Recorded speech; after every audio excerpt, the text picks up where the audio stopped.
রাজনৈতিক কোটা আন্দোলনের পুঁজি করে জামাত বিএনপি সারা বাংলাদেশে যে নরযোগের সৃষ্টি করেছে এটা আমরা তীব্র প্রতিবাদ জ্ঞাপন করছি।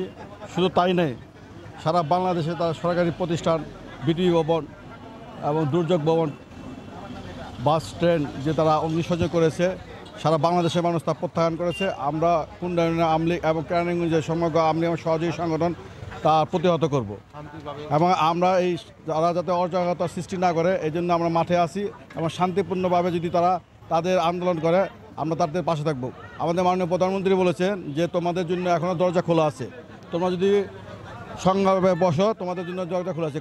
আমাদের প্রধানমন্ত্রী বলেছে আমরা কোনো ধরনের সংঘাত চাই না, সংঘাত করতে চাই না, কারণ প্রধানমন্ত্রীর ভাষ্য আমরাও সাধারণ শিক্ষার্থীর পক্ষে, কারণ শিক্ষার্থী হচ্ছে কমলমতি, আমরাও তাদের অভিভাবক, আমাদের সন্তানরাও শিক্ষার্থী, আমরা তাদের পাশে আছি। কিন্তু কোনো মতন যদি নরজগত সৃষ্টি করে বাংলার মানুষ তাদেরকে আশ্রয় এবং প্রশ্রয় দেব না, তাদেরকে প্রতিহত করব।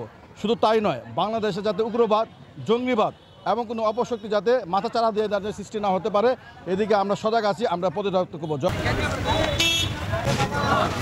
জন্য আমরা আওয়ামী লীগ, যুবলীগ, ছাত্রলীগ, শ্রমিক লীগ, মহিলা আওয়ামী লীগ সহ আমরা জনগণের জানমালের নিরাপত্তা দেওয়ার জন্য, জনগণের ব্যবসা বাণিজ্য নিরাপত্তা দেওয়ার জন্য আমরা মাঠে আছি। যেই পর্যন্ত জামাত শিবির ওই বিএনপি নৈরাজ্য সৃষ্টি করবে, আমরা তাদের রুখে দেওয়ার জন্য আমরা সর্বদা জননেত্রী